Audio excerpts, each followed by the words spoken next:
하루의 말씀, 오늘은 마태복음 19장 23절에서 30절 말씀 가지고 함께 나눕니다.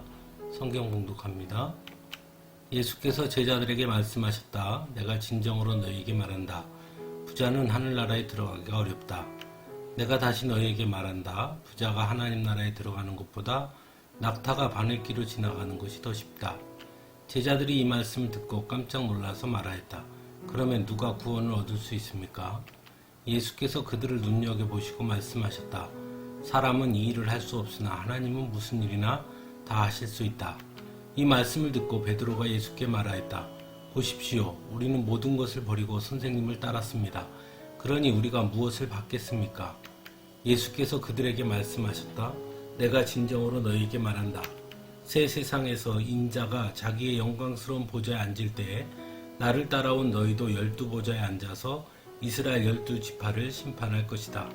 내 이름을 위하여 집이나 형제나 자매나 아버지나 어머니나 자식이나 땅을 버린 사람은 100배나 받을 것이요 또 영원한 생명을 물려받을 것이다. 그러나 첫째가 된 사람들이 꼴찌가 되고 꼴찌가 된 사람들이 첫째가 되는 경우가 많을 것이다. 아멘. 예수님은 오늘 말씀에서 부자는 하늘나라에 들어가기가 어렵다. 부자가 하나님 나라에 들어가는 것보다 낙타가 바늘길로 지나가는 것이 더 쉽다라고 말씀합니다. 왜 예수님은 이렇게 말씀하신 것일까요? 예수님께서 공생의 기간 동안 강조하신 말씀이 무엇인지를 생각해 보면 예수님께서 이렇게 말씀하신 뜻을 이해하게 됩니다. 예수님께서 가장 강조하신 것은 두 가지였죠. 하나는 하나님을 진정으로 사랑하라는 것이었습니다. 형식이나 외식이 아니라 온 마음과 뜻을 다하여 진정으로 하나님을 사랑하라고 말씀하죠. 그리고 또 하나는 바로 이웃을 사랑하라는 것이었습니다. 그래서 형제가 오리를 가자고 하면 십리를 가주라고 말씀하죠. 속옷을 달라 하면 겉옷까지 내어주라 말씀합니다. 즉 그저 말로만의 사랑이 아니라 형제를 위하여 기꺼이 손해보기를 감수하는 그 사랑할 것을 말씀하신 것이죠.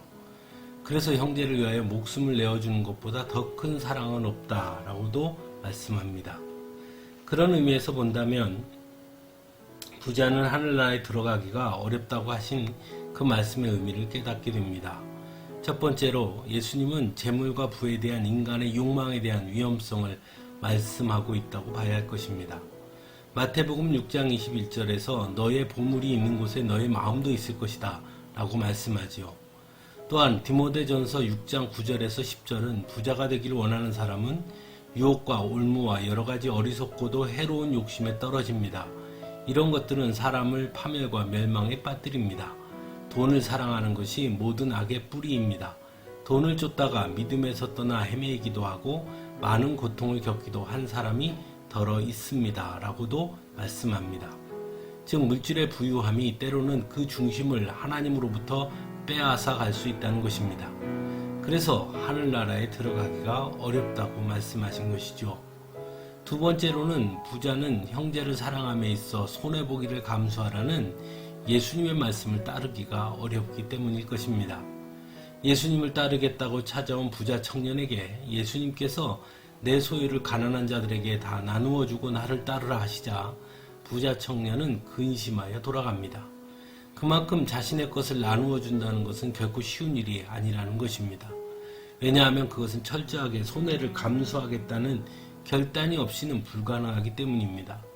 또한 자신의 이익이나 재물보다 형제를 더욱 사랑하는 마음이 크지 않고서는 어려운 일이기 때문입니다.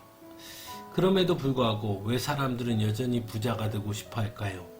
어쩌면 그것은 스스로에 대한 자존감의 결여 때문이라고도 할 수 있을지 모르겠습니다. 즉 소유를 통해 스스로의 존재감을 높이고자 하기 때문이라는 것이죠. 또한 소유를 통해 다른 사람들보다 자신이 더 우월하다는 것을 보여주고 싶어 하기 때문일 수도 있습니다. 하지만 성도는 결코 자존감 때문에 고민하지 않습니다. 왜냐하면 우리를 창조하신 전능하신 하나님께서 우리를 존귀한 자라 불러주셨기 때문입니다. 그러므로 결코 물질이나 소유에 매일 필요가 없는 것이죠. 사랑하는 성도 여러분, 중요한 것은 우리의 중심이 어디에 있느냐의 문제라는 것입니다. 우리의 중심이 우리의 욕심과 욕망을 따라가느냐, 아니면 언제나 하나님을 중심으로 여기고 사느냐, 그 문제라는 것이죠.